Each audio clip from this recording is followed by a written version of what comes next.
They come and go with time.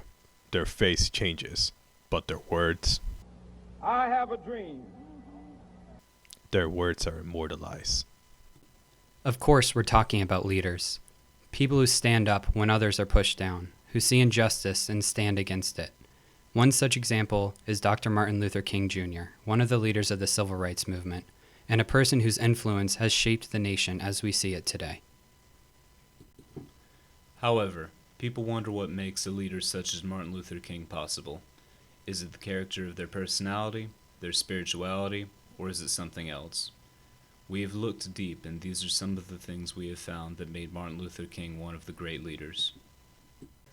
First off, MLK didn't aspire to become a great leader, inspiring millions and becoming the face of a movement fighting against discrimination.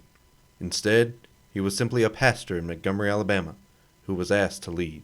He wasn't seeking power to change injustice. Instead, he was already a force of good, just on a smaller scale. Furthermore, he was always open to the people around him. He was always open to ideas, and that is what allowed him to take the ideas of passive protest and nonviolence from Gandhi and use it to make his movement so powerful. He also had a way with words. His speeches are stored in countless libraries and have been converted to digital format for generations to listen to for inspiration. It also shows us he was able to lead, using encouraging and positive language to inspire and lift people up, rather than tear them down.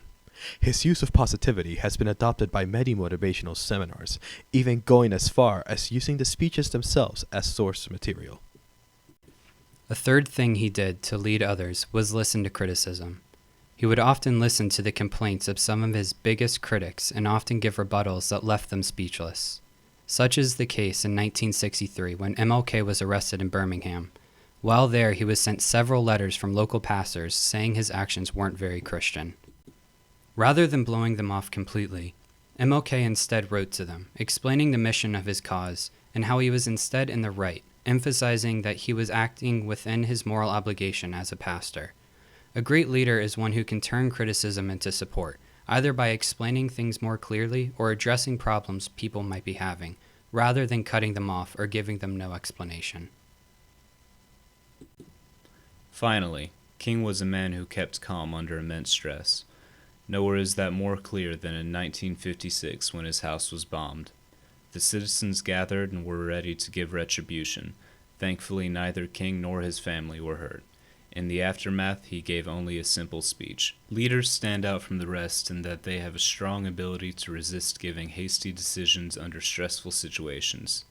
Anyone can give a speech or be a great listener, but to do all of that in extremely emotional, devastating, or otherwise difficult situations is what makes a great leader stand out from the rest of the crowd.